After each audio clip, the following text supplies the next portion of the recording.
I don't know. You're tired?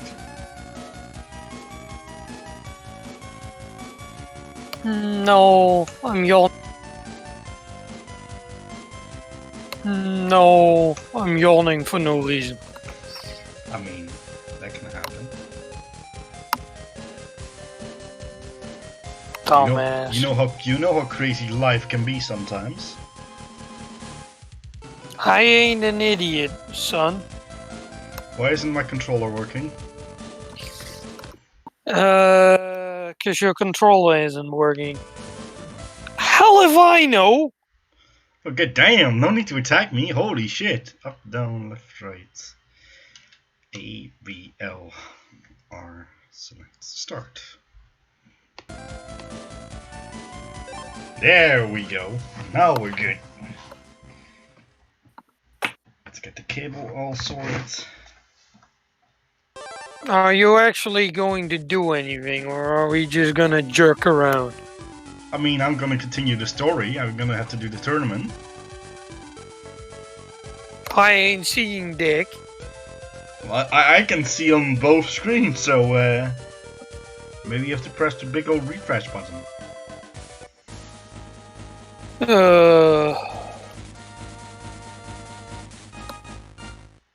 Okay, asshole number one. Are there other assholes potentially? There's that guy on the far right. That's a pain in my ass. There's that guy on. There's Coldman on the second thing. And there's also if the green guy wins on the left, that's also a huge pain because that's the Water God side quest. So yes, this tournament has the potential to be a real pain in my dick. Well, I could use some company, so let's go for the misery, son. Wanting for company? Are you looking for other people that want to see me suffer and call them up here? Oh hell no, that's not what I mean. Well, misery always likes company. Yes. That's true.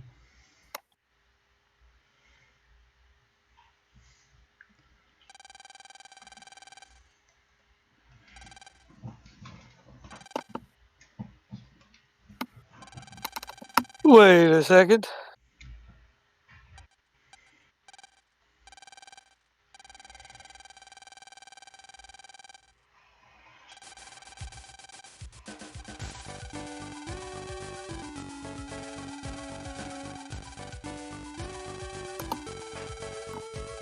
It's this jerkbag, the one with Punk from the last game.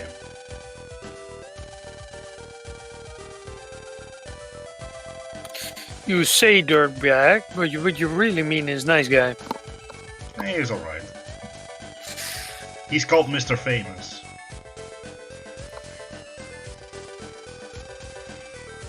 Oh, that kind of fucko. I mean, that's his name. I mean, hell, I'm tired enough at the current point where I may midstream go to bed. Oh, that's alright. As long as you do tell me the moment that you're gone, so I can start taking over the reins in terms of talking. Yeah. Since usually it's me waiting for you something to say something, and then I can react to that and also what's going on here.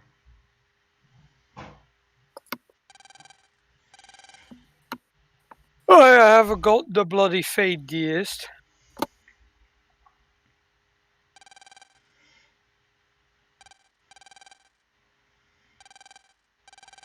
However, considering I'm a bit yawning as well, is there a particular part of the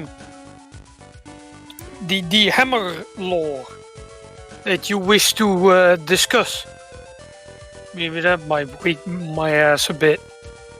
Tell me more about the Necrons. The sleepy soulless skeletons. Ooh, spooky scary skeletons.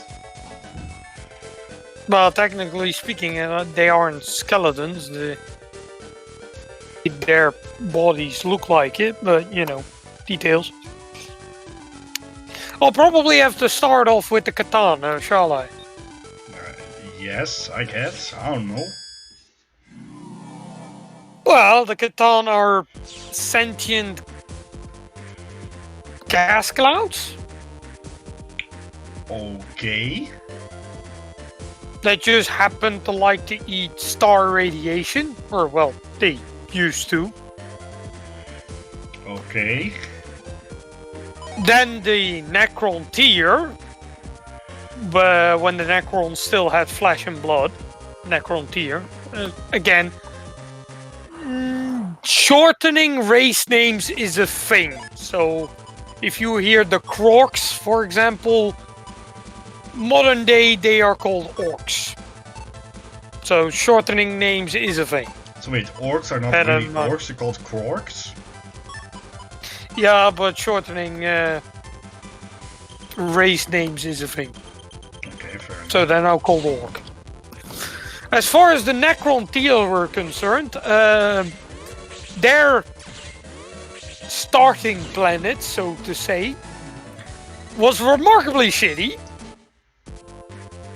They had a bastard of a sun that spewed out solar radiation to the point where the planet's atmosphere couldn't really handle it. And so the Necron tier were well, constantly in pain because of the solar radiation. I see. Which doesn't bode well for a society that wants to, you know, develop space travel. Extremely short lifespans and, well, being confronted by death left, right, and center. Well, you could imagine that ancestor worship became a remarkable big thing. Yeah. Understandable. Now, eventually, they got... Oh, well, how should I say it? They actually managed to leave their planet. How? So they went into space. How did they do that? Well, basically developing space travel, just like we did. Sure. However, instead of having faster than light travel, they were a bit impatient, considering their home world was kind of, you know, was kind of boned. It's like, yeah, I can imagine you being impatient, wanting to get off that rock. Fair enough. However, well, if you don't have faster than light travel, and you're impatient, well, what are you supposed to do then? I have no clue. Well, the Necron tier had their solution. The moment you have space travel, you use it, I guess. They were going to pretty much shotgun all of their ships into the void in the hope that they actually found something that would be considered to be a reasonable planet worth living on. Isn't that just plain suicide? Here's the thing, staying on the planet was essentially suicide as well. I guess, fair enough. So at that point, are you really going to complain about slightly worse methods? Although, even if they did it like that, they would still have one fuck-off problem. And you might already start to figure out this one if you think about it for a second. Tell me. Well, the galaxy is quite big. Yes. Finding suitable planets when you're essentially shotgunning your ships into the void is remarkably hard. I can, yeah, I can see that. Yeah, that was their first planet, or that was their first problem. So they didn't even know if the ships their first actually problem, reached... there's more? Yeah, the second problem is they didn't have faster than light engines. Do you really need that though? if the first closest viable planet is a couple of light years away,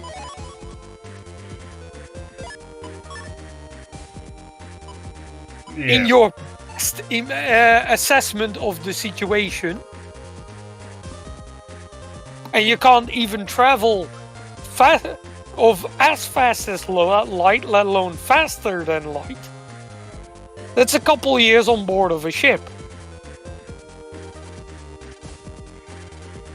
And what does every single solitary damn living being need? Life. Food and drink. Yeah, true. What's remarkably hard to get on a ship?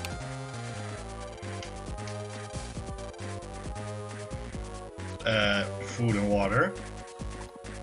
Right. So that's their second problem. There's a third problem. Yes, they didn't have any viable data to begin with. That bastard of a son made any reconnaissance of anything other than what was so they were literally already like, in their solar system. They were literally like, alright lads, we're fucked anyway, let's just try something. If that doesn't work, we're screwed either way. They quite literally shotgunned their population into space, hoping for the best. However, they had one technology kind of unique to them. And what's that? Particularly at that point in time. Stasis fields. The what? Just like I said, stasis fields. Now you might think, well, what does a stasis field actually do? I was about to ask that, yes. That's a very good question. A stasis field slows down time. Yeah, this is a tongue twister. Slows down time, yes. To an absolute crawl, to the point where you could say time doesn't move at all. Okay, that's pretty cool. So you can put food in there. It won't go bad. You can put water in there. It won't go bad. Oh, you could even put people in there if you're desperate. It won't go bad. Okay, well, we've solved the whole how are we going to shotgun our population into the void and actually keep them alive, which that's one problem solved, yes. Now the second problem, or well, the fourth problem is their lifespan was remarkably short. Oh. Because of the sun having mutated them essentially to having extremely short lifespan. That sucks. So that's also a complication that is hard to deal with. And then the fifth and final complication was, well, they weren't alone in the galaxy. Yeah. There was a race of people. Hyper-intelligent toadmen. Toads? Essentially, the old ones are semi-referred to as amphibians. I know I'm not allowed to run from battles, but I make an exception for this shit. Why? Because this is a super boss. Essentially, if you beat the spirit of a Navi somewhere... No running! I can't win this! Ah, yes you can. No, I can't. Fuck this. Wait, I can't run? Land, there's no time for run. Oh, yeah, fuck me, I'm dying. This is gonna be fun. Let's see how long I can survive. Anyway, continue. Yeah, but the old ones also had a remarkable fetish for something. And you might think, well, hold on, what was the fetish? They had a fetish for things that live. Okay. Or lives. They were cultivating entire fucking species. Nani? Yeah.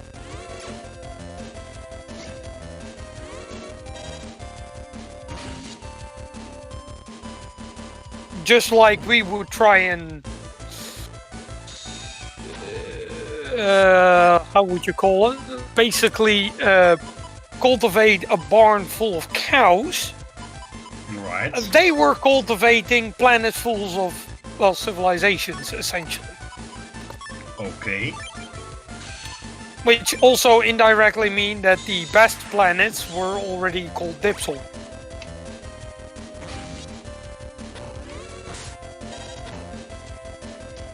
So yeah, that's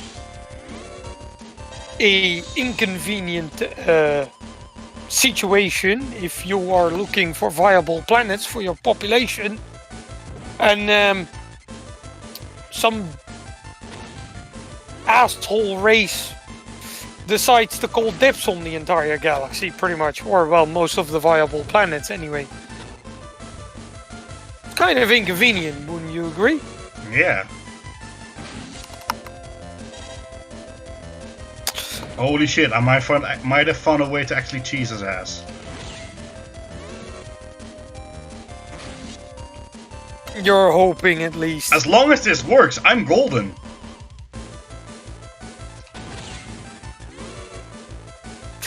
As long as this works, I'm golden. So, eventually, they set up multiple systems where their population were actually thriving. And then comes another problem, and this is kind of what every empire inevitably has to deal with.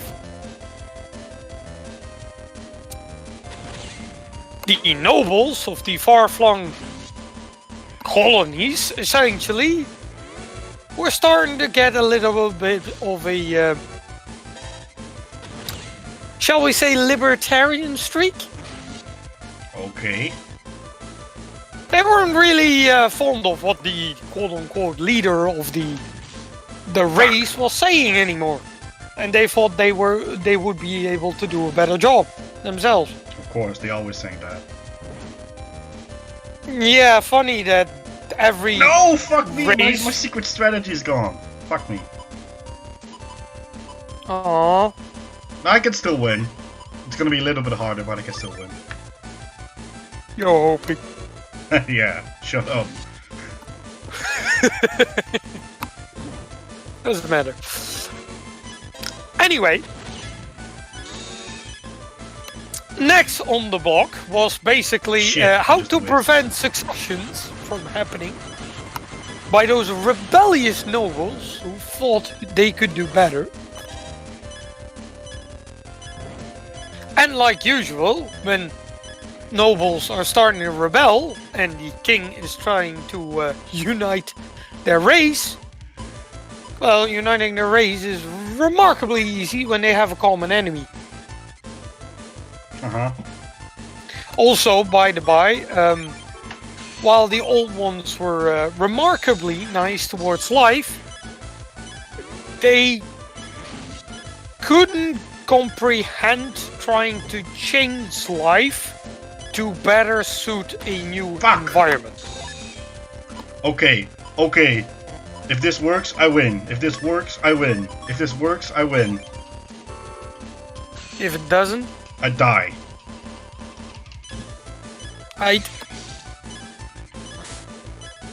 Gotcha! Oh my god, I won.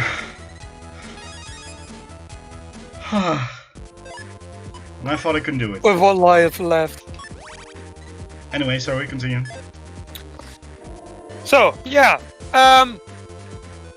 The old ones also had the medical technology to basically fix the Necrontyr.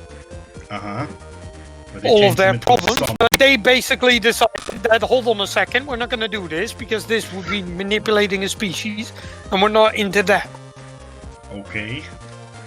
So the Necrontyr were kind of pissed off.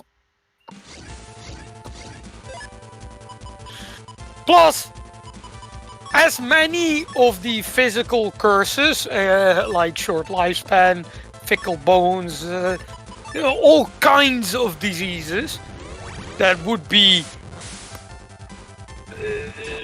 basically inflicted upon a species that was basically bombarded with solar radiation for their entire lifespan. Well, the old ones pretty much had the exact opposite. They had extremely long lifespans, almost no problem with diseases whatsoever. So you can already imagine your jellyfish is coming out to play. Somebody being jelly here. Well, that also happened. Then the Silent King, the title of the ruler of the Necrontyr, even back then, decided, well, easy to find a target to unify our species against. Right, everybody hates the old ones, so might as well declare war. Exactly. However, you know what the problem was? No. Well, the Necrontyr still hasn't figured out faster than light travel. And while the Necrontyr war machine was most definitively better, considering they have been putting down rebellions left, right, center, etc., and they have been living in one of the more harsher conditions possible. They were utterly convinced that that war machine was going to beat the old ones. Problem was, the old ones had faster than light travel. A remarkably efficient faster than light travel as well. Remarkably hard to get rid of. They could run, and they could also do something else. Attack. Well, they weren't fond of wiping out life. So, at least the Necrontyr had that one going for them. Their enemy wasn't going to go total obliteration on their asses. That's good. It's at least something. However, they could run. They controlled, what, 85% of the galaxy? That's a lot. So they've got plenty of space to run too. And it took a while for the Necrontyr to actually arrive at the planet. Which means conquest was remarkably slow. The old ones, being old ones, and decided to first try and just, try the diplomatic approach, failed.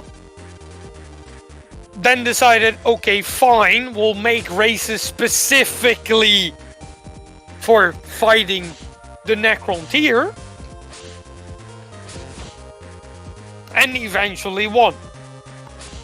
Or, well, were looking like they were going to inevitably win. And then the Silent King fucked everything up. And a couple of their leaderships found sentient gas clouds that were named Catan. These sentient gas clouds were eating solar radiation and were essentially harmless. Okay, I like that. You could even consider them celestial space farts. Okay, what the fuck? Yeah, they weren't really sentient. Well, they were and weren't. They were sentient in the same way we would assume a dog would be sentient. You're not going to have proper conversations about philosophy with them, shall we say. It's just not a thing.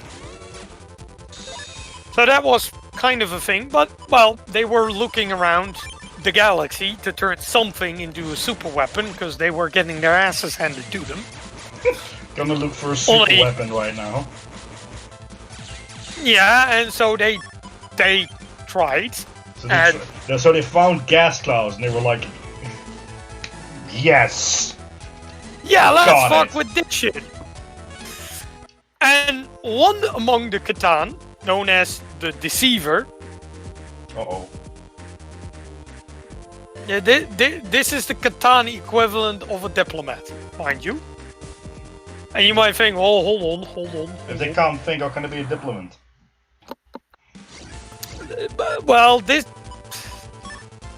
is where I'm not even sure which event happens first. Okay. Because the Catan were eventually given mechanical constructs as bodies with hyper-computerized brains. So this is essentially popping a dog's soul into a human and then hope for the best. Okay. Yeah, that's the equivalent we're going for. I don't know if that happens before or after the deal, but regardless,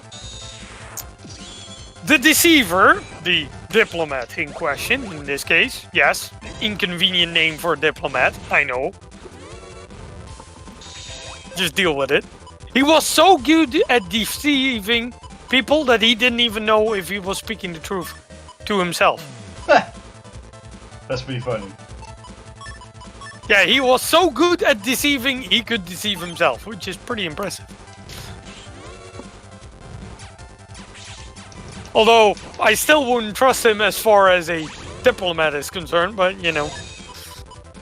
Yeah, benefit of hindsight, shall we say, right? There might be a little issue there, yeah. It might be a benefit of hindsight, what we're talking now, right? Exactly. Made a proposition. The Deceiver and their kin were also not fond of the old ones. So, you know, enemy of my enemy is my friend. Principle here. Exactly. Yeah, you can already see this one not going well.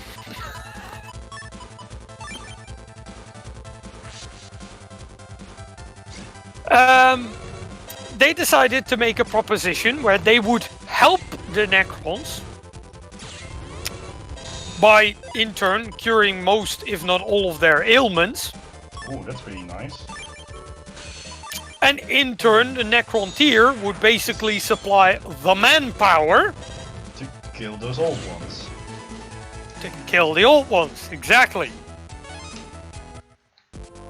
But the Necron tiers, or the Catan, now having computerized brains and starting to realize that while soul radiation is tasty, numbing the fuck out of souls is are tastier.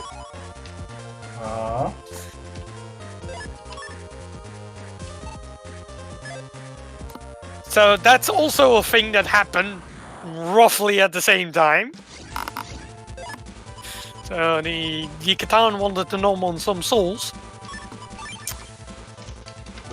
Which, as far as allies are concerned, particularly when your souls are also on the table, that's not necessarily what you want. It's alright. Then they started to construct, because they were promising the Necrons to help out all of their ailments, and they did. They constructed massive furnace temples. Furnace temples. Yes, and they were ordering the Necron tier to march their happy little asses into them. Okay. I can already guess where this is going.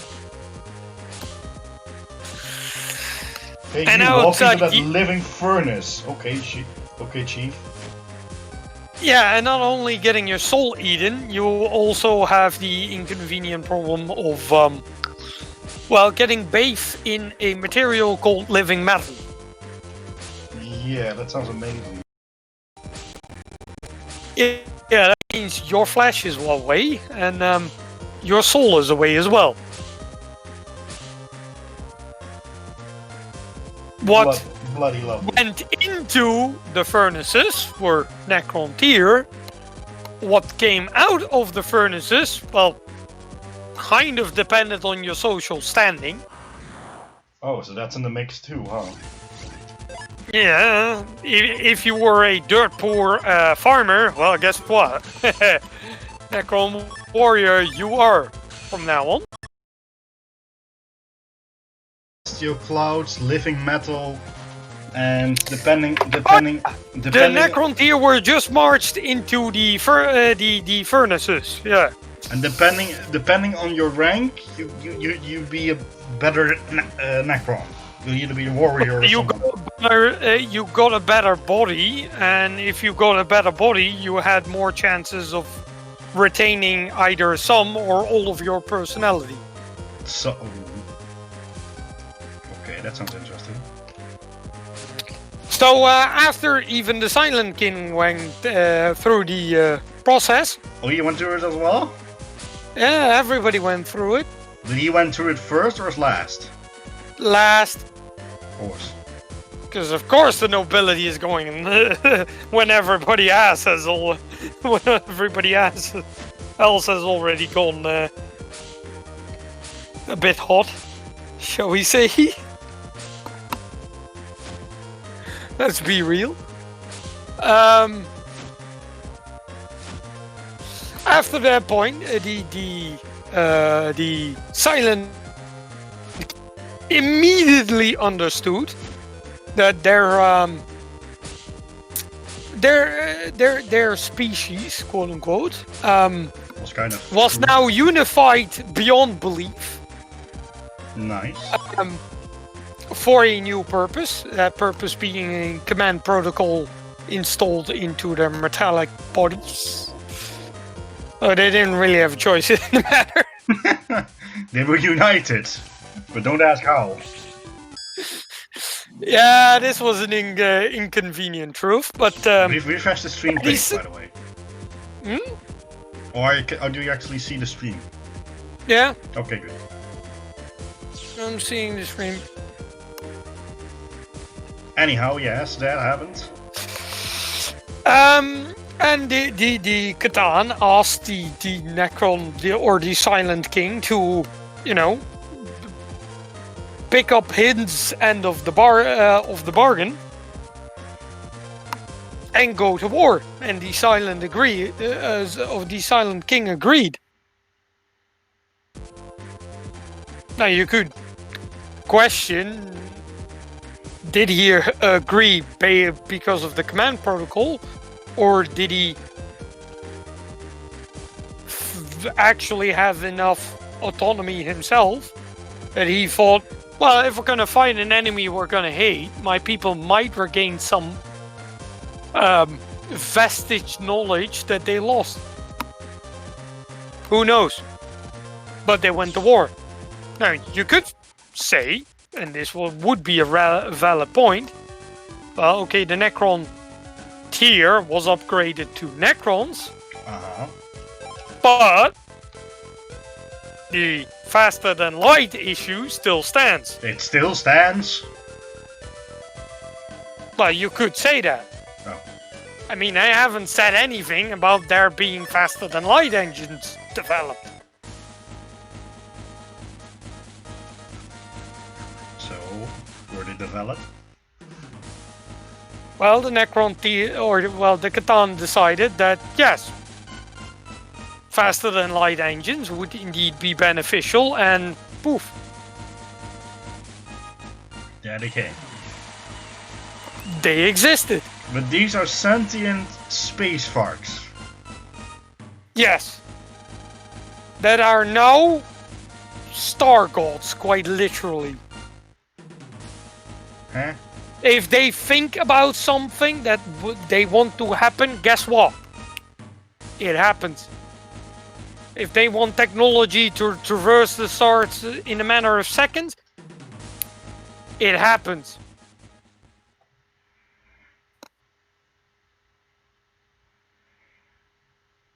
Just so happens to be that they also eat a fuck ton of souls.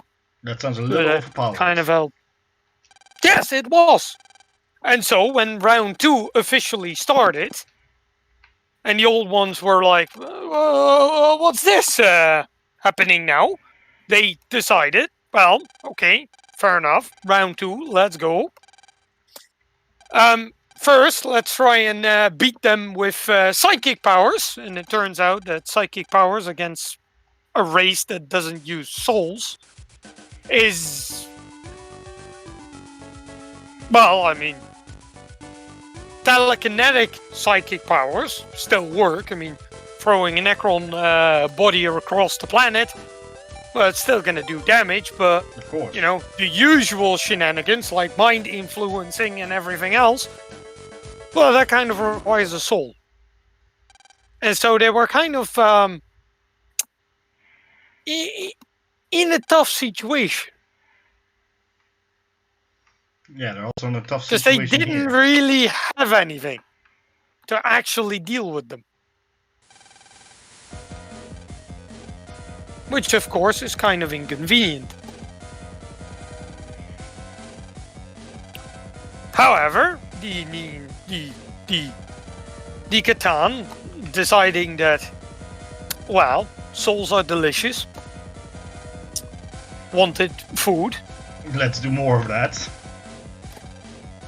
Let's eat some more souls, and they were remarkably shitty in agriculture.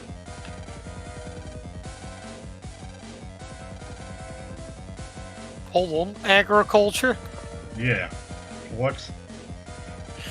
Well, they didn't understand that if you were to eat the population on the planet on Monday, there wouldn't be anybody left on Tuesday. Yeah. Yeah, they didn't understand that.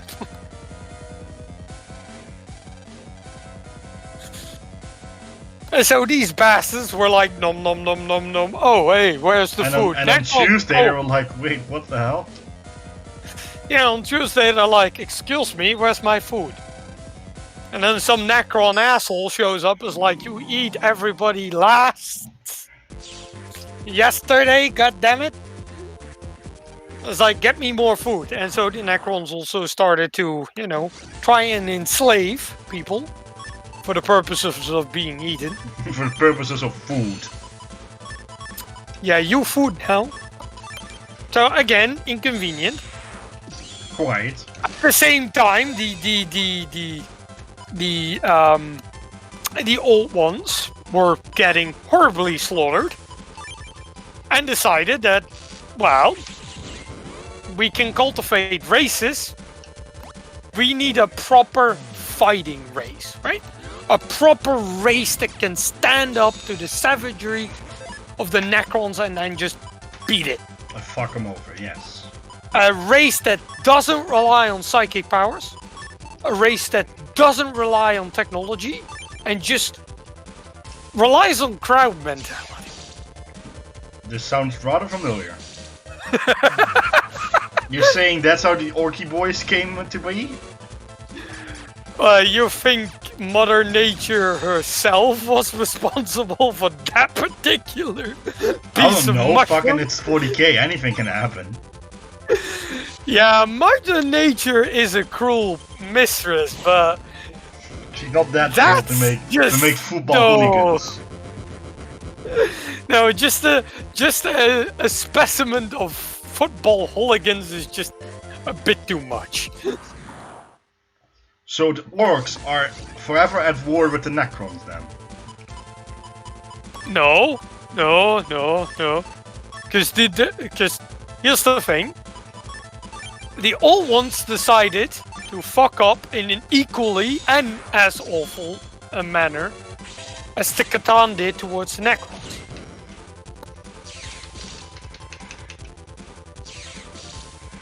They decided to develop a race and then forgot to install a fucking off switch.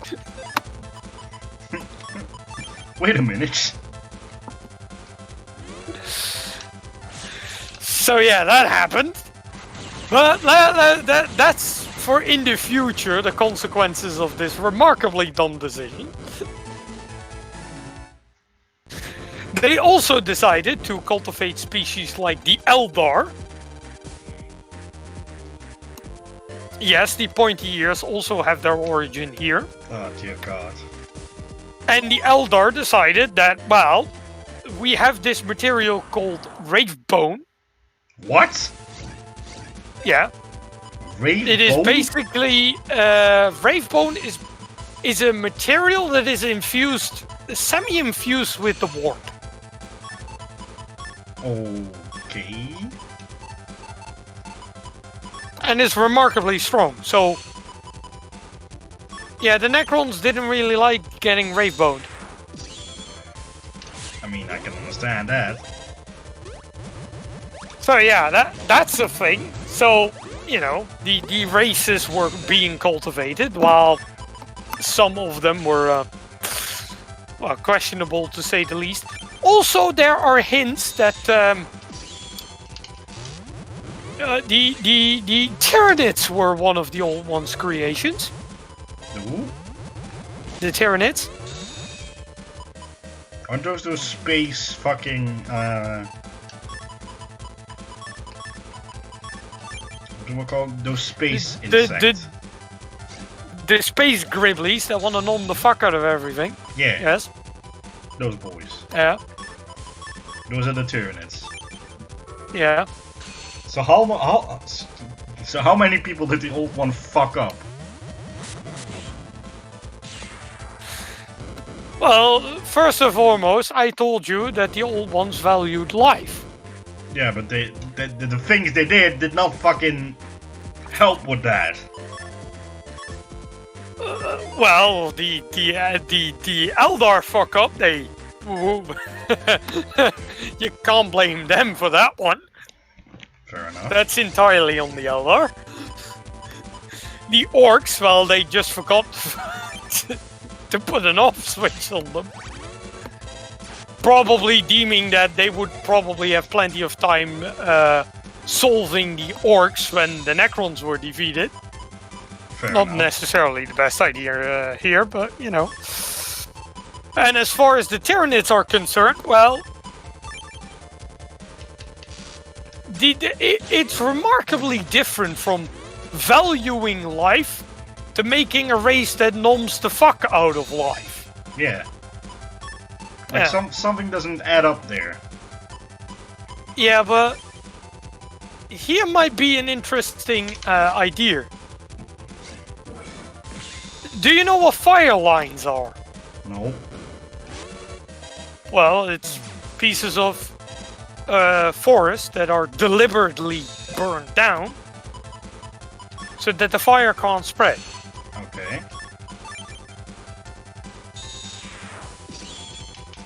I have a sneaking suspicion that you're already going, oh no. Fuck me.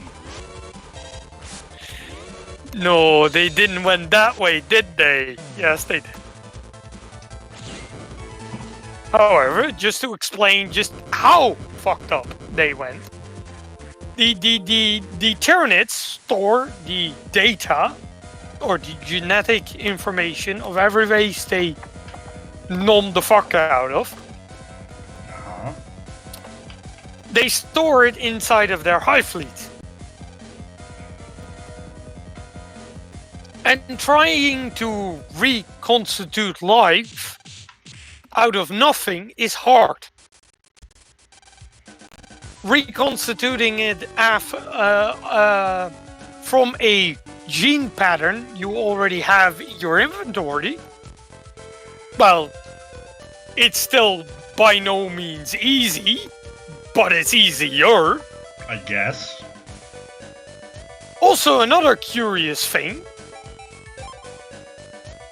even at modern 40k, Tyranids tend to try and stay clear from Tomb Worlds. From what worlds? Tomb Worlds. What are Tomb Worlds? Worlds that the Necrons have decided to take a remarkably long power nap on. Okay, fair enough. We'll get to that one later. Because the whole power nap scenario is coming.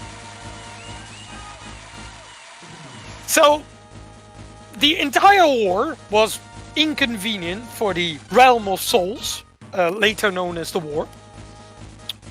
Because it basically decided that Well, everybody was in a panic. There was a galaxy-spanning war going on. Everybody had thoughts about either being enslaved, being murdered, being this, being that. You know, all kinds of horrible stuff. Really. Add to it the massive influx of souls that were either eaten or, you know, dumped there or got killed by the Necrons, by their weapons or, you know, anything. It fucked over the realm of souls. It only fucked it over. It's not completely beyond the realms of recovery.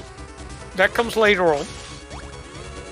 And we have to thank a certain pointy-eared race for that particular cock-up. Quite literally.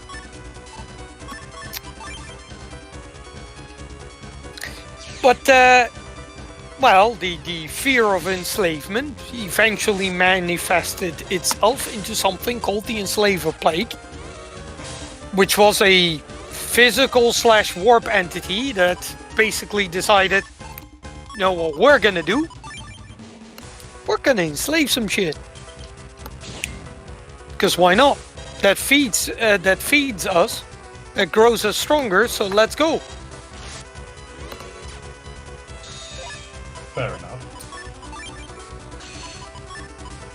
So yeah, that happened as well. Well, the old ones are at that point pretty much dying out. The Necrons are at this point getting pushed because, well, the Eldar with their...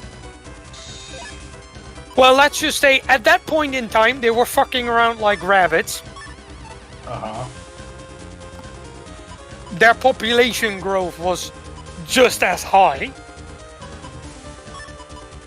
So they had plenty of meat to throw in the meat grinder. And the Eldars being, well, their soul went into the warp and then came back into a new vessel, so they were essentially immortal anyway, so might as well, you know, pump them out. The orcs being orcs. Really? What's there to say here? They were pushing back the Necrons and also the Catan, and the Catan starting to realize that they were expending too much energy. They were expending more energy than they were eating up, which is of course always a inconvenient situation. That's a bad thing. Yes, and they decided, well, the Deceiver and the Eldar Laughing God. You can already see what this is. They decided together a couple of the other Catan, most notably the Night Haunter and the Void Dragon, to be exact. Those names sound pretty badass, not gonna lie. Yeah, they should also sound familiar. Oh crap, Slightly. oh crap, oh crap. Are you dead? No, I took a hit because of fucking Twitch. I mean, YouTube. I mean, fucking iTunes. iTunes is trying to kill you again. It almost did. Yeah, and now I can't see the screen. Hang on, I gotta pause this. Gotta remove the iTunes window, else I can't see. Oh, fuck me. You almost got And burned. I'm dead. Fucking iTunes killed me again. Are you serious? Are you really serious with this shit? How many times is this now? This is the second time. Holy mother of God.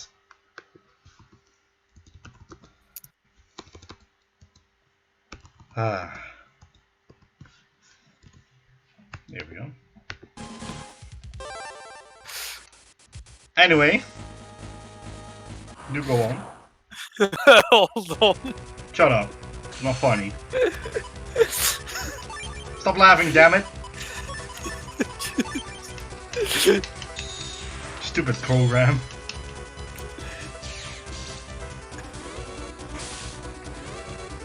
You're having a giggle, aren't you? Bastard. Yeah, laugh it up, shut it. Oh, I'm just not the only one who's gonna be laughing about this. I shared this particular piece of information in general chat. Oh, why don't you wait for tomorrow when the fucking highlight is up? No. This is funny. Because there might be people live showing up to laugh their asses off as well. I love this. What were you about to say? I love iTunes. No. However, let's get back to the topic. The war in the heaven. Round 2? Or, well, at this point probably round 4 or something. The Deceiver and the Eldar Laughing God decided to, you know,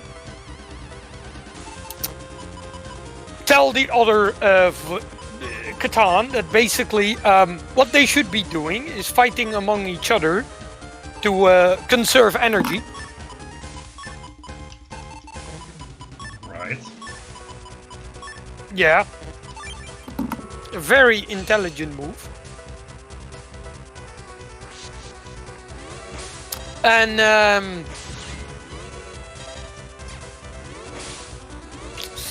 well, the Catan started to infight,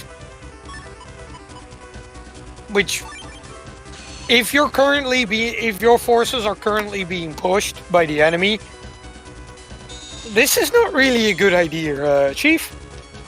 This ain't the smart plan, but they did it anyway, so you know. People can be stupid sometimes. I know. And after a while, the Deceiver and the Eldar Laughing God.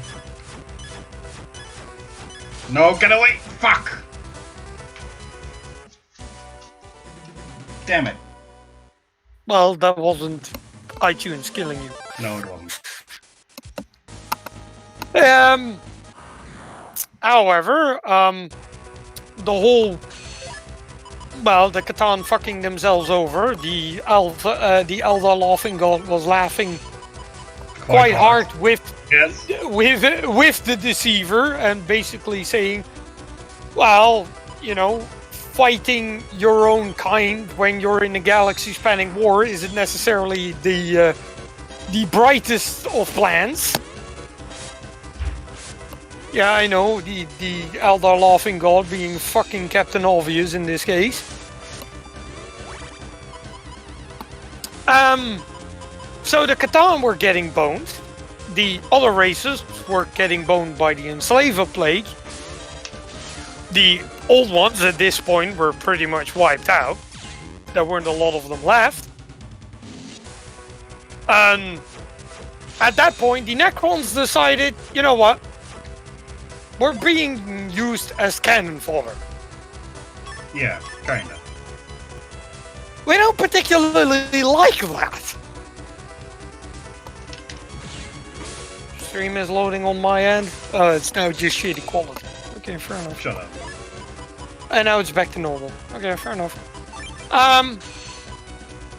But they didn't really like that, and so they decided to rebel.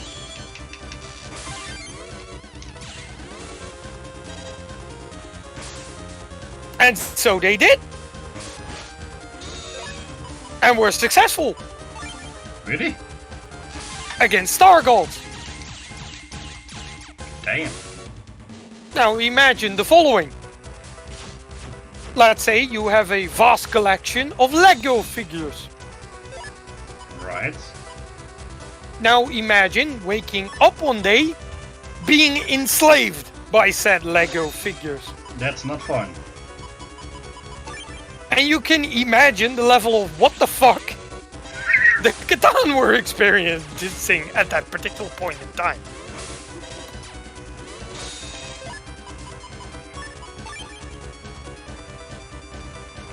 So yeah, the Catan were a slight bit surprised. Like, what the hell is this? It's like, excuse me, Lego figures, what the fuck?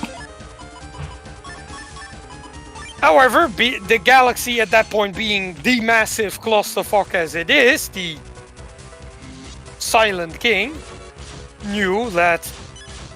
Hello, can you stop hitting me? God damn! No. Because that wouldn't be fun. You're dead. Yeah, almost. God damn.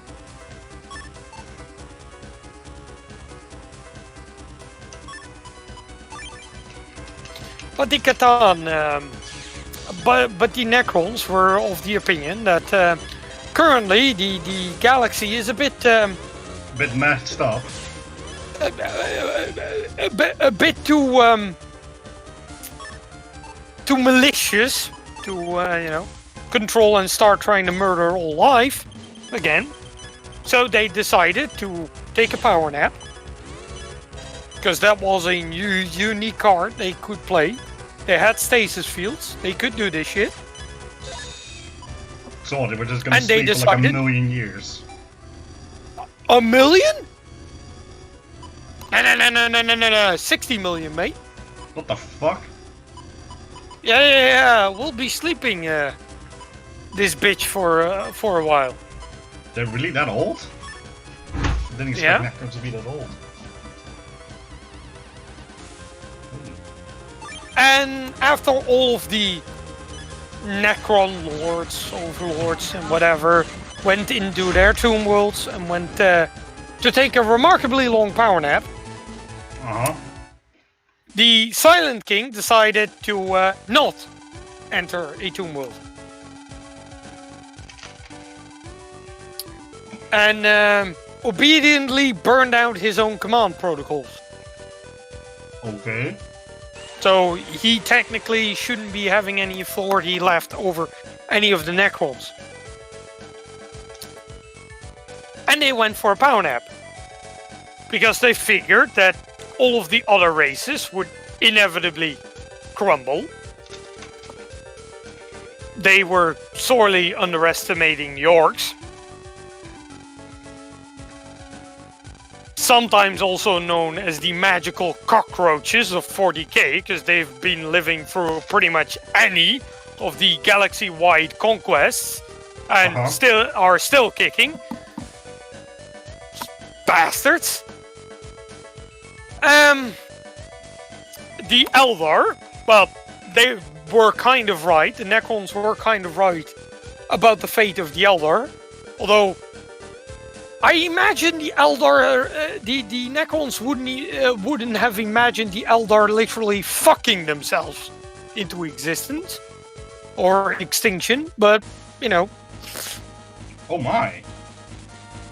And we're having the other pain in the fucking ass. Kendo Man wasn't so bad, except for the whole fucking Twitch fucking me with the whole OBS. Now I'm getting the stupid Water God quest again. Yeah, well, deal with it. So yeah, inconvenient things were about to happen to the Eldar. Wait, who's this? Who this? Old man this shows is a up. totally different one. I don't remember this. Carry on. Alright. The Eldar decided to, well, after the Necrons went to sleep and the galaxy calmed down, the Necrons realized that they were capable of fucking like rabbits. Fuck like rabbits, and, you know, repopulated the entire galaxy once again, because they did that the first time around as well. Because of course they did. And fucked over their reproductive process to such an extent that, well, reproduction for Eldar right now is remarkably hard. Uh-huh.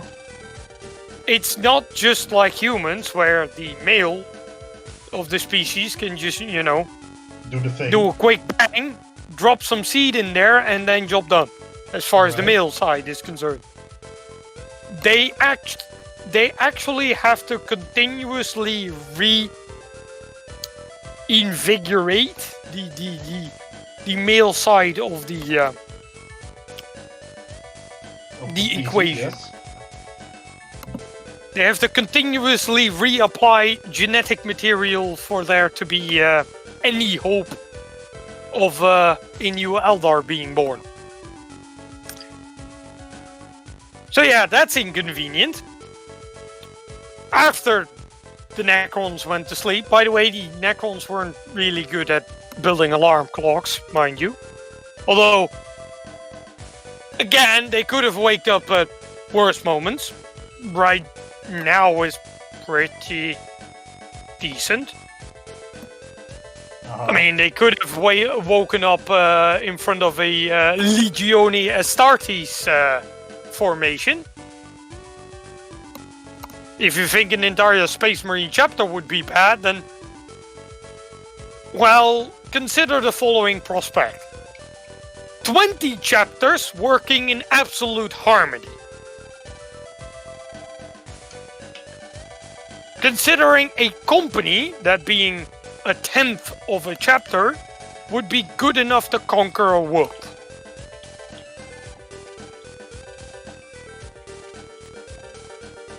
Now imagine, instead of 100 men equals one company, not dealing with 1,000 men equals a chapter. No. Now imagine dealing with 20,000 of them working in harmony. Really? Again, 100 men is enough to conquer a planet. Why don't I remember this one? I don't know. Did I block this from my memory because it was so bad? So, yeah. They could have woken up worse.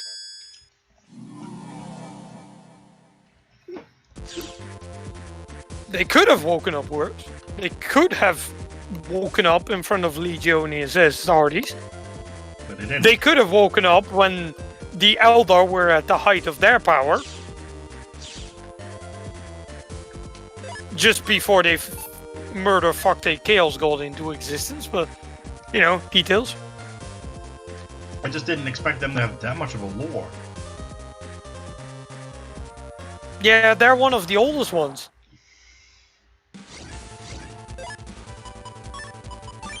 Their story didn't even start in 40k. Their story like back when the dinosaurs were there. Yeah, when humanity wasn't even a thing yet. After a couple million years, humanity finally came out of the evolutionary fuckfest.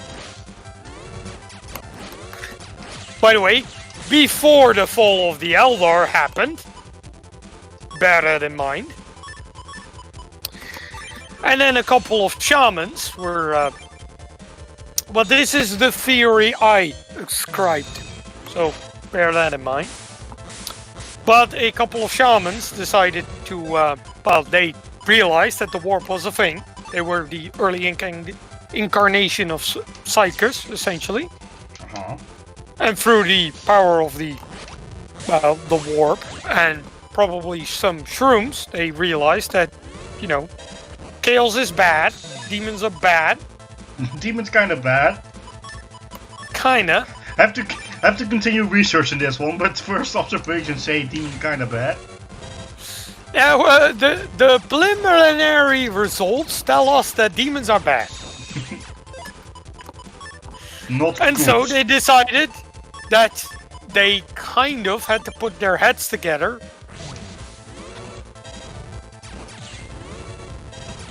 And I kind of quite literally mean put their heads together. Oh dear God, what is it now? Literally. Yes. They decided to commit mass suicide. Okay. And that helps the problem what? And then their souls combined. This kind of was a lock of the draw, really. But their souls combined and then entered into a particular embryo at that point. Okay. The guy popped out, started living, being kind of a nasty asshole, let's be real. If you're young and powerful, and you're in a hunter-gatherer society, you tend to be an asshole. Right? Mm-hmm. However, past lives slowly but surely bestowed knowledge upon this individual. Is remarkably big, remarkably muscle-bound asshole at that point. Quite handsome as well. And he decided to realize that, shit's about to go down. I need to prepare. I need to guide humanity. And he decided to, step into the shadow. Try to guide it from behind. Like, for example, one time he decided to, help a buttload of people move to their promised land. And because he couldn't be arsed to build a boat, he decided to split the ocean.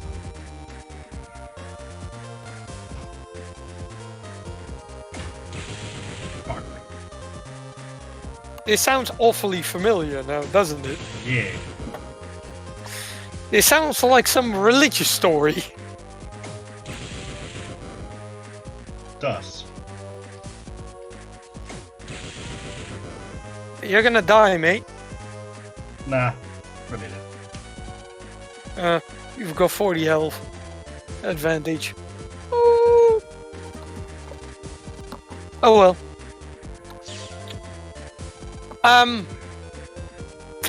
Eventually, screaming from the sidelines, trying to guide humanity, didn't work out anymore, and he stepped into the front line. But before he did that, the Eldar decided to have a good old time. Uh-huh. Scarcity wasn't a thing. Work was done by automatons. Security was done by automatons. Okay. Life was good. Until it became boring. What? If you live for forever, you don't have any fears. You don't have anything to do. Well, life starts to become boring. I guess? Because there is only so long you can put into video games, for example, before you're inevitably going to say, yeah, I want to do something new. You can only put so many years into reading books before they start to become boring. You can do Before only so many years of gardening before it starts to become boring. And if you are essentially immortal, eventually you're gonna run out of experiences. And again, give or take 50 million years, well, Yeah. you're gonna want to spice things up. Wait, the Eldar are immortal? Well, they were before Slanesh was a thing. They weren't necessarily. Slanesh just looked at them and were like, you know what, that immortal thing? Yeah, let's not do that anymore. Yeah, it gets spicier. It gets spicier. Weren't they the ones that created Slanesh? Again, it gets spicier. Just bear in mind, we'll get to it. Bear in mind. Right? Okay. They aren't necessarily immortal in the way we think of immortality, like not dying. Well, It's more like their immortality was in reincarnation. Ah. the one thing we have to thank Slanesh for fucking over, I guess. Why is it a bad thing? Well, if you kill your opponent, if your opponent basically is pulling a Necron on your ass by continuously coming back, it's kind of hard to kill them, right? Uh-huh.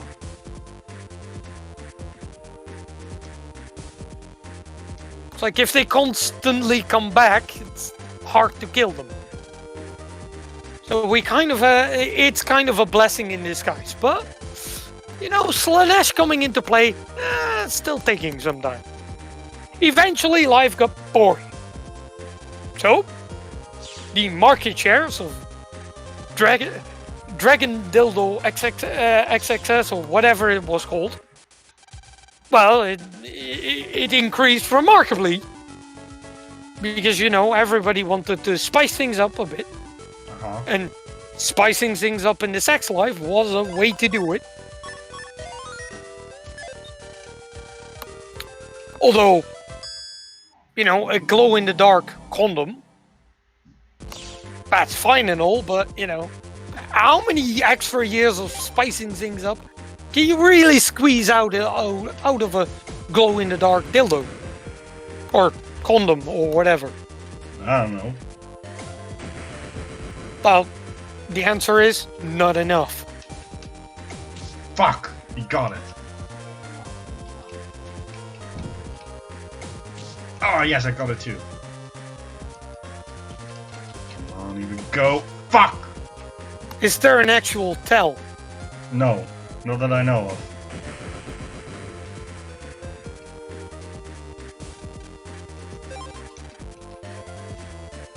Whatever, I have to hit the end goal twice anyway.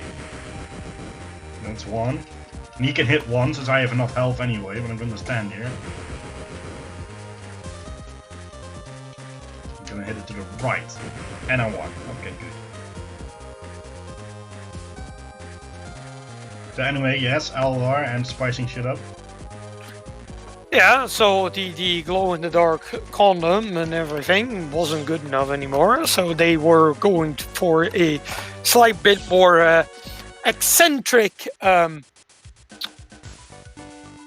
sex life. So, well, let's just say that BDSM became remarkably popular, remarkably fast. This and is like the official lore of how Slanesh was born. Oh, we're not there yet. Oh, we have only delved into the surface of the rabbit hole of depravity that we inevitably have to enter. Oh yeah, go ahead. I'm game. I'm very interested. Because you know, just hitting each other to deprive pleasure for it isn't quite good enough after, you know, a billion years.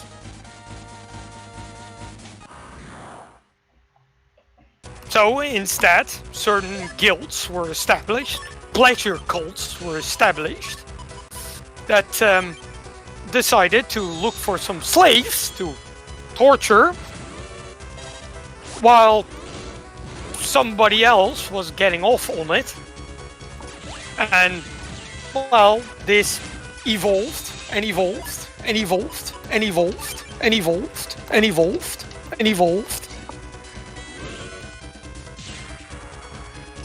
Let's just say that that Eldar society just before the fall was so utterly depraved that there wouldn't be words to describe it. God damn. It really just went from bad to worse.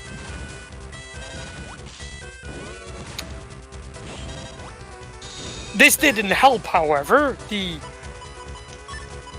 situation with the Eldar and their psychic attunement. Oh yeah. Yeah, you can already see the clusterfuck coming up. But the Eldar are quite remarkably psychically active as a species. Fuck me. they realized this particular talent and decided to make use of it. They started to develop their gods, quite literally. They had gods that they could control. Okay. And that is remarkably useful if you think about it. If you have a god of architecture, inspiring architects to build remarkably feats of engineering, well, that's good and all. That's great, in fact. However, these are warp entities. Yeah.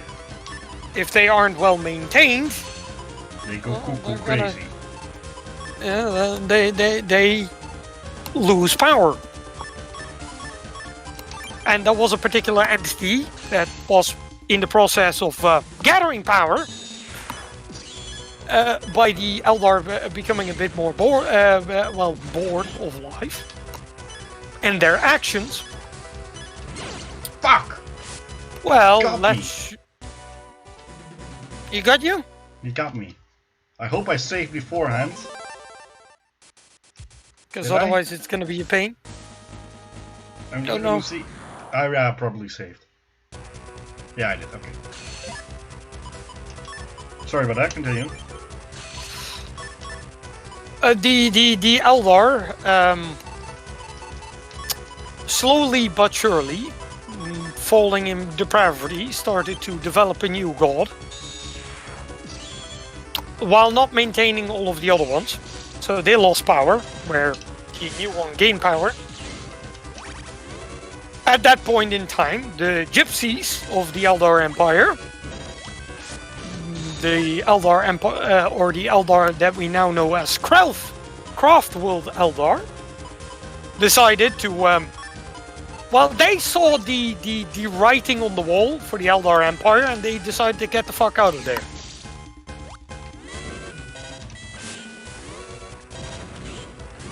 A remarkably interesting decision, mind you. Oh, fuck you! They basically decided, they saw where the Eldar Empire would inevitably end up, and they were like, well, we don't like this particular situation, let's get the fuck out of here. A remarkably smart decision, mind you. Yeah, kinda. So they tried, however their craft worlds being, well, similar in size to a planet moving ships,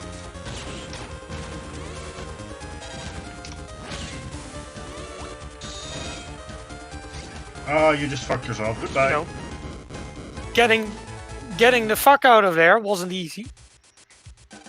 Whereas the rest of the Eldar Empire was like, yay, depravity, let's go!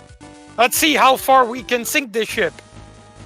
Oh, I love this opponent. It's a pain in the ass. It's really emotional. Yeah, well.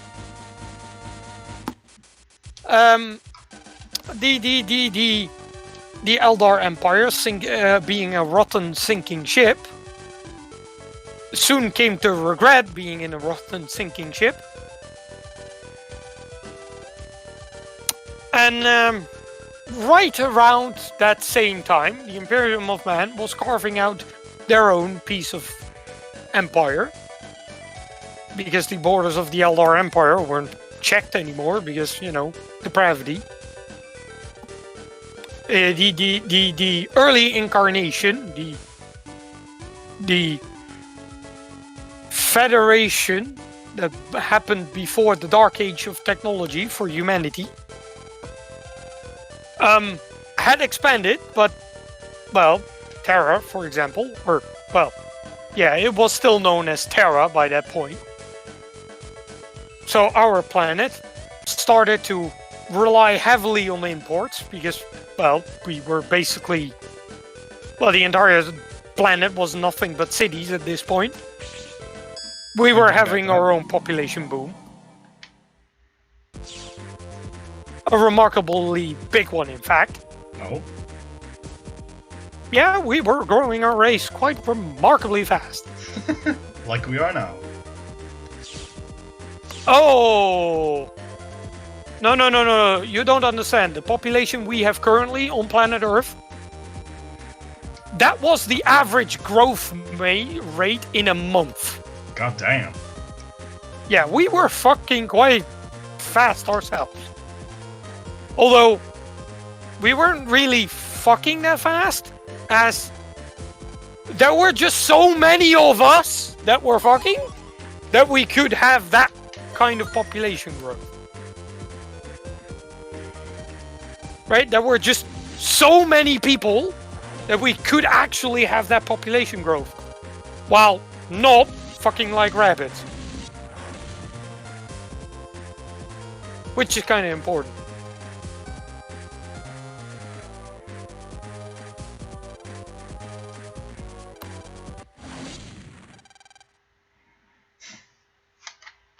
This is inconvenient for land.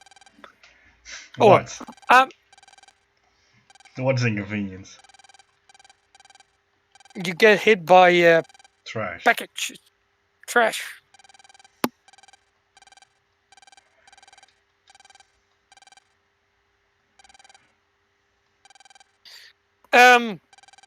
However, Terra at that point kind of required on colonies for, well, quite literally everything.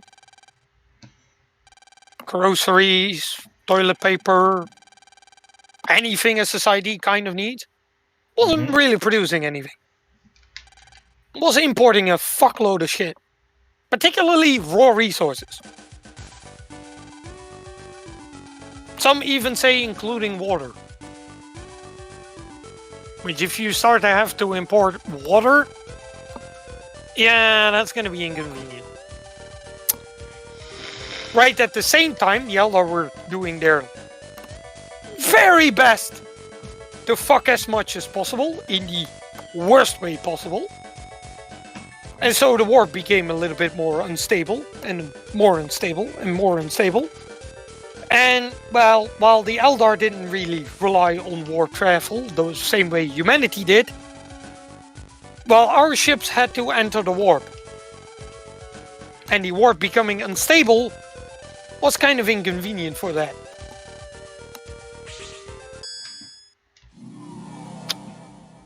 And so Terra started to lose access to its colonies. Uh-huh. That also included its food. We have colonies? At that point, we had colonies, yes. Or we will have colonies. This is the future we're talking about. And not only was it impossible to get the groceries, it was also starting to get impossible to get the toilet paper, water, resources, and everything else a human society kind of needs. So yeah, that happened. Those things are kind of important. Yeah, at that point, humanity kind of had a golden age, and now we're in a period where we're going slightly downhill for a while. Just for a while. Just for a while. The warp storms emerged all across the galaxy because, well, currently the galaxy was pregnant of a certain chaos god that wasn't popping out yet, so, you know, inconvenient at the time. Eventually, the Eldar manages to quite literally murderfuck a chaos god into existence. Congratulations, it's a girl. Congratulations, it's an it. Oh, I saw Slanesh was female. Yeah, it's depicted as both having a dick and having tits. Of course, being, you know, as sexalicious as it is. Yeah, so at that point, issuing a gender to this particular thing. Abomination would be incorrect. Oh, that's inconvenient. Yeah, that kind of sucks. But giving a gender to a Chaos God is already quite bonkers, but particularly with Slaanesh, it is. I guess. Some of the Craft World Eldar, or well, at that point, the gypsies of the Eldar Empire, got out in time. So good for them, I guess. They got the fuck out of Dodge. Barely though. Although they soon discovered that their quote-unquote rebirthing didn't happen anymore. Huh? Slaanesh kind of broke that one. Because when Slaanesh popped into existence, it basically decided, you know what? Those Eldar souls, those are juicy. I want to have them. And so it happened. Now, every time an Eldar dies, Slaanesh automatically gets their souls. That's a nice deal. Not really. Oh, for Slaanesh, I mean. Imagine the following. You are hung by a rope. Yes. Very ominous. Above a fish tank. Fuck me, I'm not gonna think this. I'm gonna die. With a fish tank. With about 60 starving sharks in said fish tank. You are currently dripping blood. And the rope is starting to fail. That sounds fun. Yeah, that's the realization the Eldar had when they realized that what was waiting for them in the afterlife. So they're trying to do anything to not die then? Well, they are going to die. So they have to cheat. They have to find a way to keep their soul out of Slaanesh's hands. How did they do that? A ritual? Well, they found soul stones. Oh, this sounds like fucking in Final Fantasy X, where they like used their where they bound their souls to a rock. Well, no, not soul stones, spirit stones. Sorry, slightly different connotation. Same thing in the end, anyway. The Eldar in question, in this case, Craft World Eldar. There is a reason why the Dark Eldar don't do this shit. Well, we'll come to that later on. Okay, interesting. Craft World Eldar, using spirit stones, is all fine and dandy. One slight issue is you have to have a spirit stone on hand the moment you pass away. And you better not hope there is a particular Chaos follower nearby, particularly one who wants to win favor with Slaanesh when you are entering your spirit stone. Because Slaanesh is not fond of being cheated out of a soul. That makes Slaanesh a mad Slaanesh.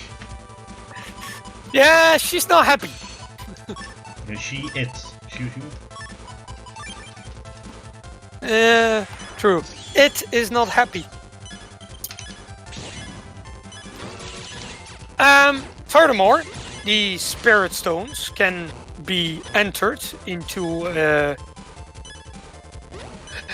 I'm not entirely aware of the name of the particular circuit. I think the Eternity Circuit, but fine. It's a place where all of the souls can be or all of the spirit stones can basically be stored. Imagine a computer with a million or so USB ports where you can plug in an individual USB drive. Right. Your soul being in the USB drive. Okay. That makes sense. I mean, compare that to being eaten by the shark example. I mean, there could be a worse afterlife. Damn it. And hell, you can still communicate to the living. Oh, they can? And the dead. Because everybody in the circuit they can communicate with. So, you know, it's a repository of knowledge. Which is useful. That's pretty cool. Yeah. There is a slight downside. Which is? Well, compared to what they had before, full in reincarnation. I mean, it is a downgrade. Spirit zones could also be entered into wraith constructs made of wraith bone. And then the person in question can control it.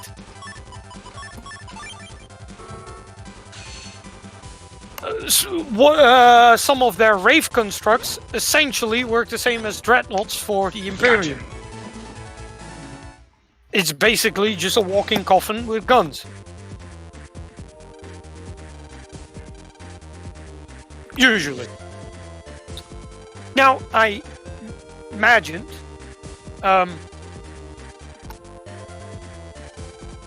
the Dark Eldar not using Spirit Stone. Although, let's first start going back with the Craftworld Eldar and the actually... Where did they get the Spirit Stones from? So that's an interesting one. The Spirit Stones comes from the Crone Worlds. Now you might think, well, what are Crone Worlds? Yeah. The Eldar Homeworlds. Oh, okay, you might think, oh, okay, where are they located? Nobody knows. Oh, we know. Oh. You happen to have heard of the Eye of Terror, right? Yes, sounds familiar. The giant warp hole in reality. That's where they live. What event do you imagine made that warp hole to begin with? Slanesh, or Chaos God. The birth of Slanesh, yes. Damn. Where would that warp hole be formed, if that was the case? At the place of birth. At the heart of the Eldar Empire. Where do you think the Chrome Worlds are? Right there. Yeah. So the Spirit Stones, the things that the Craftworld Eldar need to not get eaten by Slanesh, which is not a pleasant experience, are in the very place that is the closest to Slanesh that they can get to. God damn. Yeah, that's inconvenient. Kinda. Just a tad. Could be worse.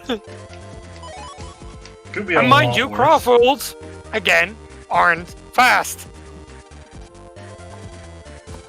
So they have to send in expeditions of faster ships and then pray to, well, probably not God in this case. But, you know, pray that those ships actually come back. A couple of the Eldar gods also survived the birth of Slanesh. Kayla mentioned Cain, the Eldar god of war. Oh, they also have one of those? Yeah, it is a different entity to Khorne though. Yeah, I was about to ask. No. This is a different entity. He survived, although don't ask how. Barely. Isha, the goddess of what was it? Health? Fertility? One of them. Something related to life. Well, she got captured. Oh. By Nurgle. Oh. The Chaos God of empathy? Disease? Oh. We're talking about Nurgle, mate. So, yeah. While Nurgle is making all kinds of diseases, Isha is whispering the cures to them as well. So, you know, duality. There. Okay. And any of the other soul gods kind of, you know, they kind of got their spark plug pulled right from under them as well.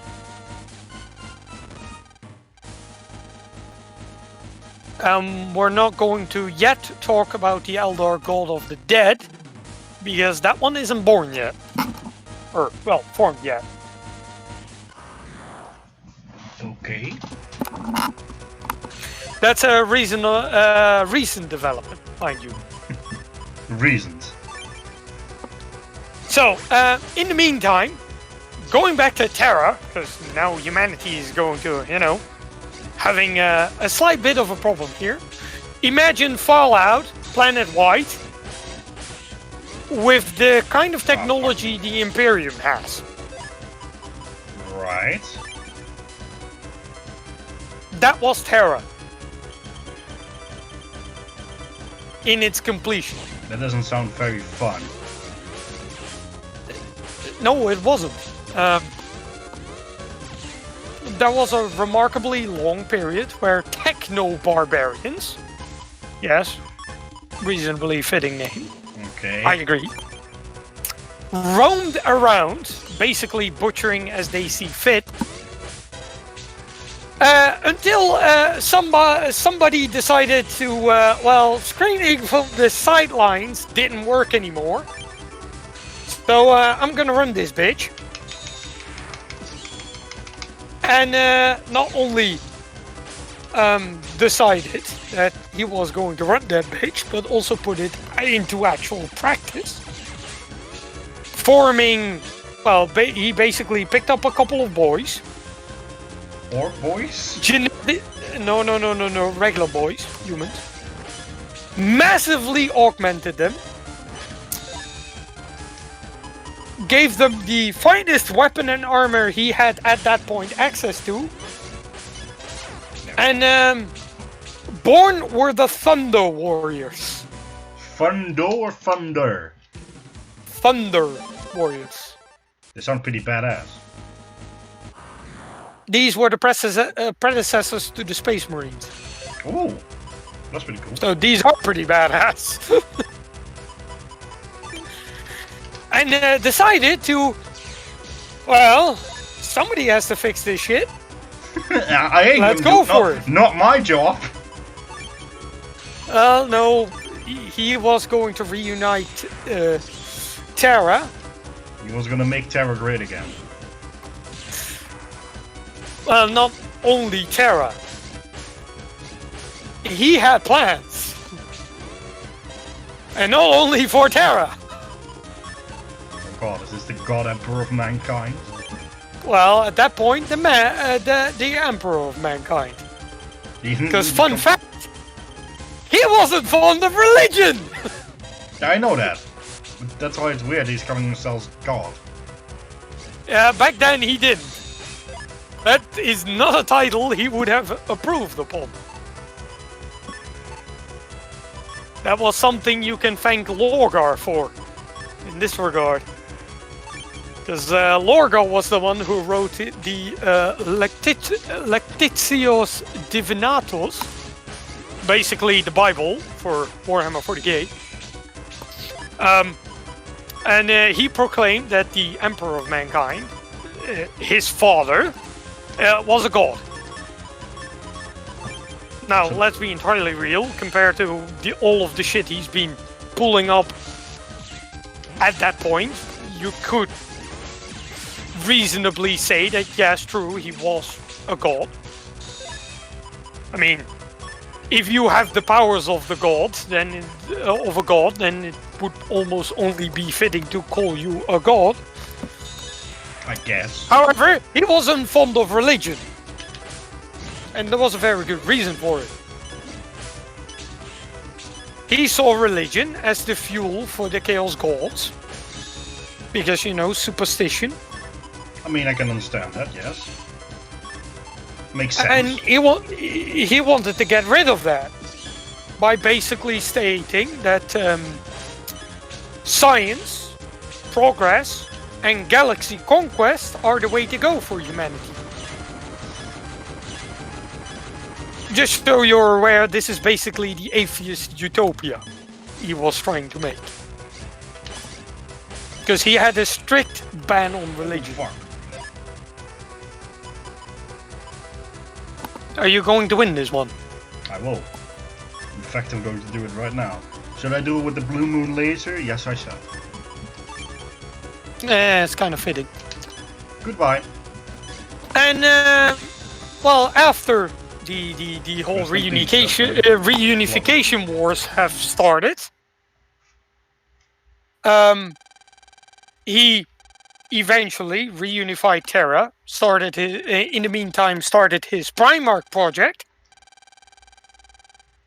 The Chaos Gods, not being a fan of, you know, him having wiped out religion, decided to fuck around with that project, scatter the Primarchs to all kinds of worlds by basically yeeting their gestation pods out of the laboratory and then just dumping them on said planets. And afterwards, well, the Emperor got a bit pissy because, you know, his enemies were spoiling his plans. So he decided, well, okay, fair enough. The Thunder Warriors are genetically unstable and a stopgap measure currently. So we're gonna get rid of them. My custodians will do that for me, so they'll just get wiped out. We'll make a grand tale about the last Thunder Warrior putting the last banner on the last hill that needed conquering, but, you know, romanticizing the whole fall of the Thunder Warriors. Secretly, I just offed them because they were genetically unstable and a bit too aggressive. My fault, I know. Sacrifices need to be made. My bad. He decided to make the Space Marine Legions. He started with 20 of them. 2 of them got struck from Imperial records. Oh. 9 of them turned traitor. And we currently have still 9 loyal. After that, he got off Terra, went to Mars, got the allegiance of the Adeptus Mechanicus, who was already formed at that point. Or, well, at that point it was basically the priesthood of Mars. They weren't necessarily there yet. And you might think, well, hold on a second. If the Emperor is a secular asshole, why did he tolerate the Mechanicus? Valid argument. However, try and make that argument in front of a Warlord class Titan. And you see, your argument is going to be remarkably fast being invalidated. Yes. Thus, he made one of rare alliances of semi-autonomy he was giving the Adeptus Mechanicus, as it was going to be known. And, Well, after that, he basically started his galaxy-spanning space plundering by trying to reunite all of all of the human colonies and wiping out all of the aliens. And after that, Lorgar got into a bit of a disagreement with Daddy.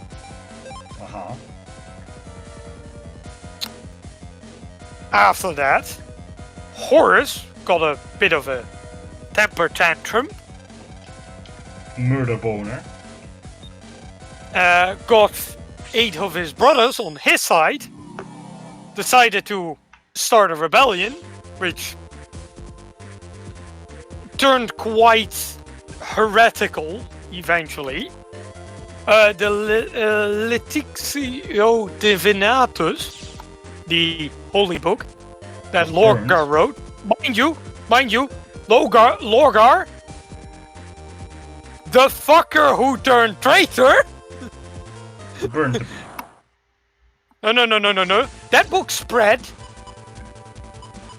Like wildfire. And seeing as the enemy has had demons and gods, it was pretty godless to not have gods.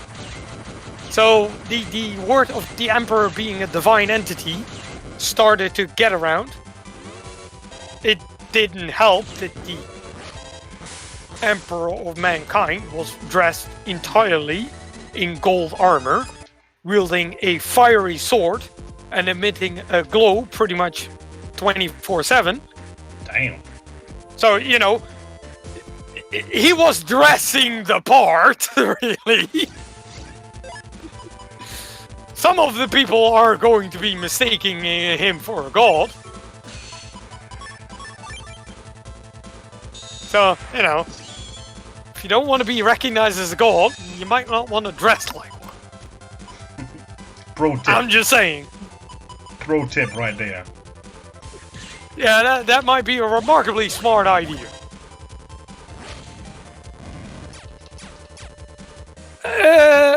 The heresy started and with Horus and kind of also ended with Horus. Horus being one in the Siege of Terra, where it was basically, well, technically speaking, all of the traitor legions were at Terra, but they weren't at full force. Most of them were just doing their own thing. And basically only paid lip service to Horus. Fair enough. Being the chaotic side of the conflict, that would kind of make more sense. The Terra was held by 3 legions out of the 9. One of them didn't have the numbers. They were called the Raven Guard. They had a slight numbers issue after Isvan. The Iron Hands were currently having their own problems figuring out their whole command structure because, well, their daddy just died. Again, Isvan. The Ultramarines were a bit too busy with their own territory, trying to securing that one. And Robotic Gilliman being slightly heretical at that point. Committing to his plan of Imperial Secundus, aka the Second Empire. So yeah, he was a bit of a rebellion streak as well. He was kind of crazy. Yeah, he almost went full-on rebel, as far as I'm concerned. The Dark Angels being, well, Dark Angels. Let's not get any further into those. What else of the legions do we have that wouldn't be? Lehman Russ being, well... Lehman Russ being Lehman Russ. He was delayed, shall we say. He was too busy hunting or trying to hunt certain Primarchs. So, you know, that's a thing. With the Salamanders were having their own problems as well.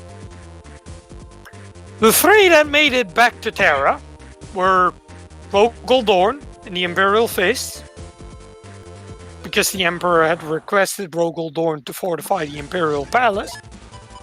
And so Rogol Dorn did what Rogol Dorn does best, fortifying the shit out of something. Sanguinius and the Blood Angels showed up,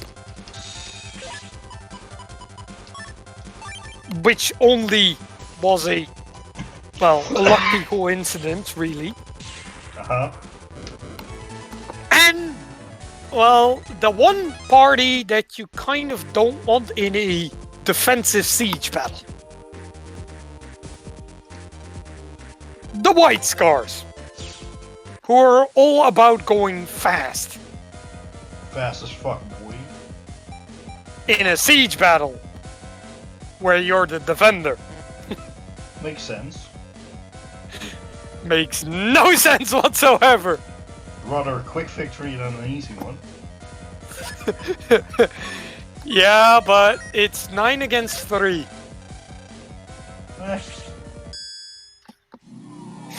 And there isn't a lot of space to maneuver, shall we say, as well. Fair enough. So, yeah. Rogol Dorn, being Rogol Dorn, decided that his legion was best put in defensive positions and holding the Imperial Palace at all and any costs. So yeah, casualties were horrendous on both sides. The Blood Angels being the best at shock troops, not being able to use their preferred method of hammering mass amounts of drop pods in the enemy lines and then going to town with sheer amounts of melee. Not being able to do that was kind of bad, but, well, they managed. Sanguinius at one point holding the Eternity Gate by himself. The Eternity Gate being the gate into the Imperial Palace. That can be passed by, that even Warhound class Titans can enter. So it's a pretty big gate. And if one guy has to hold that on its own, it's pretty impressive. Yeah. And the Emperor, realizing that, the psychic phone call Magnus sent kind of fucked up his plans.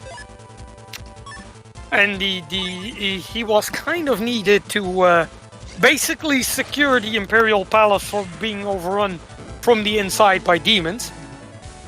Because Magnus was being a bit too careless with his phone call. He didn't know people were wiretapping. Yeah, well, he decided to break through any and all firewalls designed to keep out demons. Because he couldn't bring his message to Father. That's kind of scary. Now, well, he was tricked into it, let's be real, but you can already probably guess which Chaos God is responsible for that fuck up. Of course. That would be? Nash. No, Zinch. Who? Zinch. Never heard of that one. Well, that's the Chaos God of Change. Change? Yeah, change. I don't like this, let's change it. So bam, a god was born? What the fuck? Well, no, Zinch was born out of the political intrigue in the Renaissance era. Where court intrigue and trying to overthrow rulers became a hobby of the population. Okay. In a sense, change. Make sense? Yeah, kinda.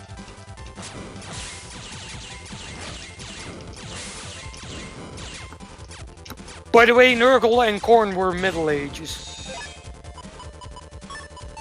Well, and out of the two, Nurgle was actually the oldest. Nurgle came then from the plague, I'm guessing. But of course. And Khorne? Well, because you know, fucking a lot of bloodshed fucking a lot of blood was shed during those times. But, crucially, honorable bloodshed. Fair enough. Because Korn doesn't like stabbing in the back. That's not very nice. Korn isn't the backstabber. However, Korn is of the opinion that if he can stab you repeatedly in the face, he will. Of course. But he isn't gonna stab you in the back, at least. You'd rather be stabbed in the back or in the front? Yeah, you'd rather be stabbed in the back with one sword, or stabbed in the front with multiple ones?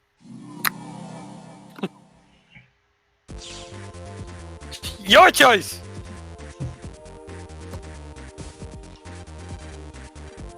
And so, the Siege of Terra went the way the Siege of Terra went. It wasn't going well. Horus, realizing that the other legions were actually coming to Terra now, the other loyalist legions. Horus also realizing that if they were to actually reach where he was right now, then it would be over. Decided to pull a trick. Lower the shields around his ship. The Emperor wanting to end the siege quickly. Because, well, there were some complications that kind of needed dealing with. Like, for example, the entrance into the Imperial part of the Webway, the tunnels in the warp that were made by the old ones and then repurposed by the Eldar as faster than light travel. The old ones could control the warp? Yes. How did they do that? Did they do that with, like, with a talent, or did they have like a machine? They had souls. And they knew how to use the warp. That knowledge is now lost to time. And probably also they had the genetic capabilities of actually using it.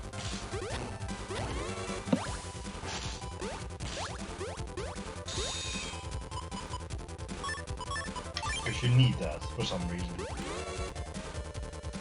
What, the genetic capabilities of using it? Yeah. Yeah, it's kind of useful.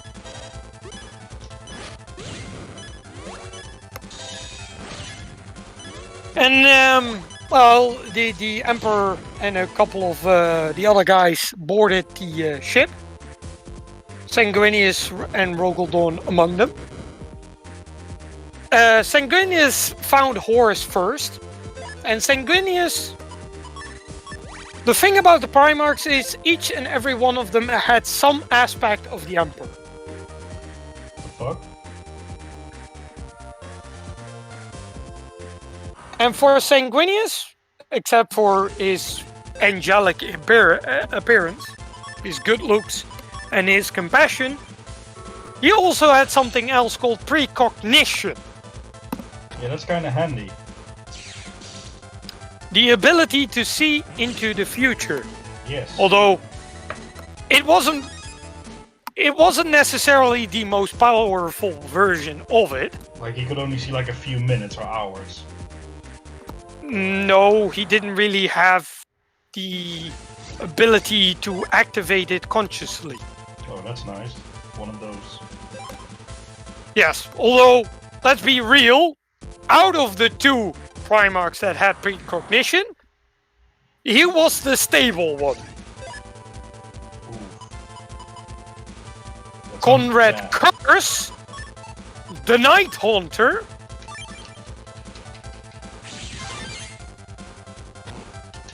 Primarch of the Night Lords, the literal legion of torturers, was the one with the unstable precognition.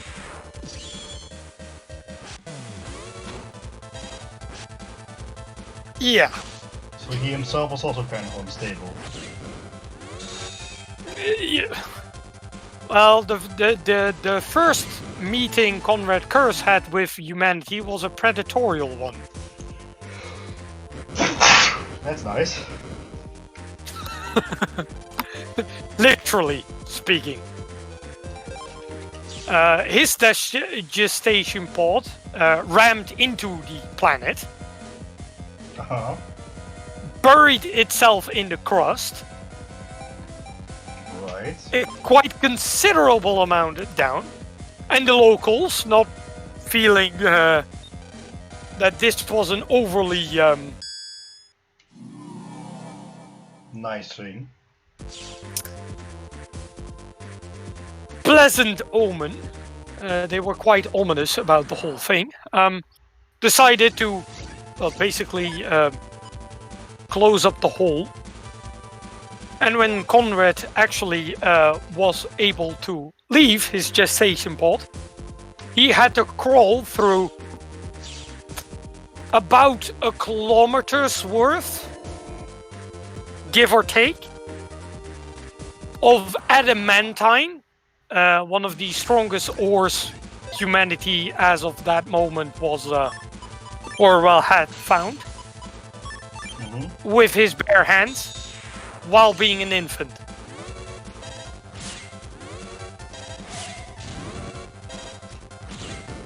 Don't mind you, he wasn't a standard issue infant. Yeah, I was about to say, goddamn. But that's still remarkably difficult.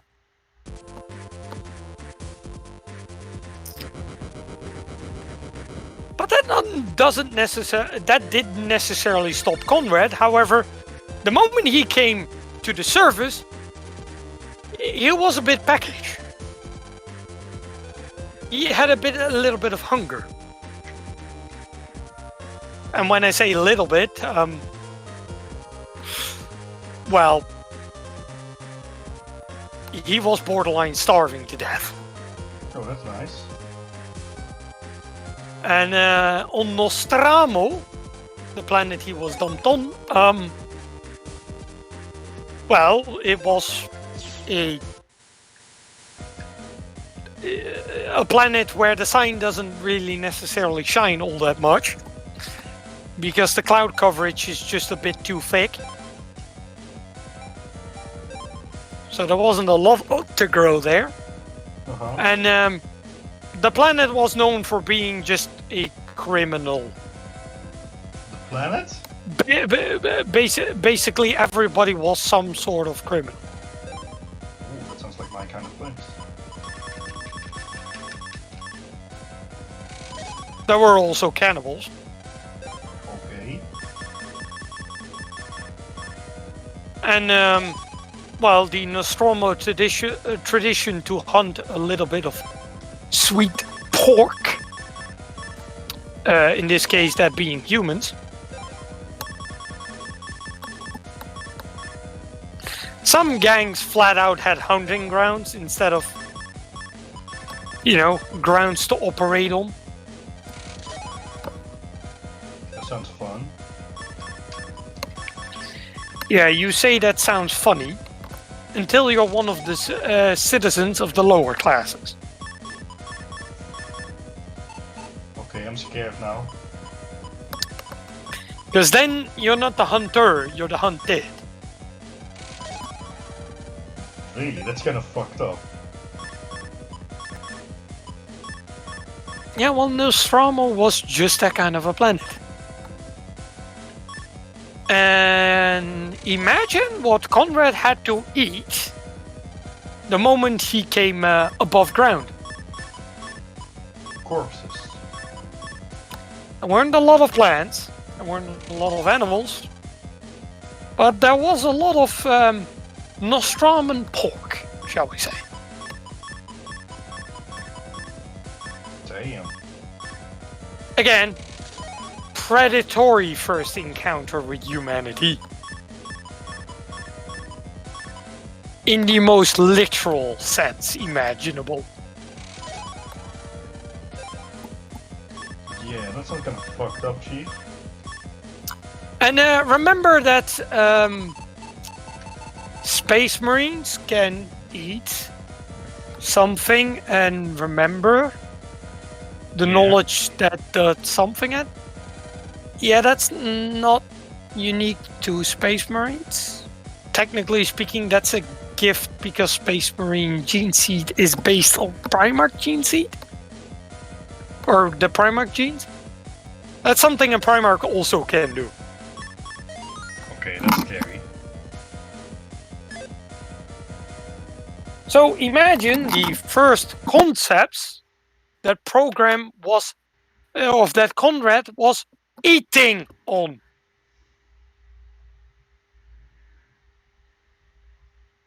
While being, mind you, a kid that had a lot of knowledge, but couldn't put it into context.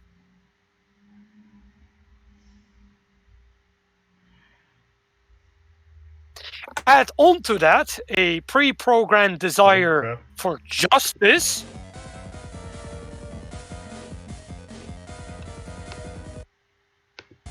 And you have a recipe for disaster. What are you doing? What are you doing? I'm standing here. Oh. Why are you standing there? You're done? Because I'm gonna end the battle. Okay. So well then, thanks for keeping with us, old man. Yeah. Because I know you is sleepy. Yeah. So I'm gonna end it here for now. The suffering wasn't that bad, thanks to your thanks to your explaining a lot of the lore. Yeah, and I would say for next episode, if you have a particular lore topic in mind, particularly when you know you're going to suffer again, then hit me up beforehand. Next episode won't be that much of suffering, since well, I will be doing everything off screen apart from the final boss and starting up the next game 3. Okay. Well, you know what I'll do? I'll leave it as it is now, since we still have to do the park area thing, then the park area thing, then the final dungeon. Yeah, I can leave that in one part, so that since the final boss, well, seeing as I probably will die 2 or 3 times, as that is fucking classic nowadays. Else the part will only be like 30 minutes, and this way I can at least extend it to maybe an hour and a half, so. Yeah. Oh, you're cheesing. No, I'm technically not cheesing, since I will show off the final part on screen instead of only the boss, the Dark Megaman and Duo boss. But I'll look up some lore to ask anyway, in case I start fucking dying to the boss a million times. Yeah, that might be a smart idea. So yeah, thanks everyone so much for watching. If you're watching this on back on YouTube also, thanks so much. The only thing I'm going to have to do now is download both streams and then paste them together into one stream. Yeah, mind you, maybe you could tie up the question for lore with whatever is happening in the campaign. Ah, fair enough. That's a good one. Speaking of the campaign, we will be back with that Friday. As far as I'm concerned, yeah. I might stream tomorrow or Wednesday. Definitely on Tuesday, Thursday. But I might be here on tomorrow or Wednesday, so we'll see about that. Anyways... Wait, you will be here on Thursday or you won't be? No, that's a no. Thursday is a definite no. Okay. Anyway, thanks everyone so much. Goodbye. Bye-bye.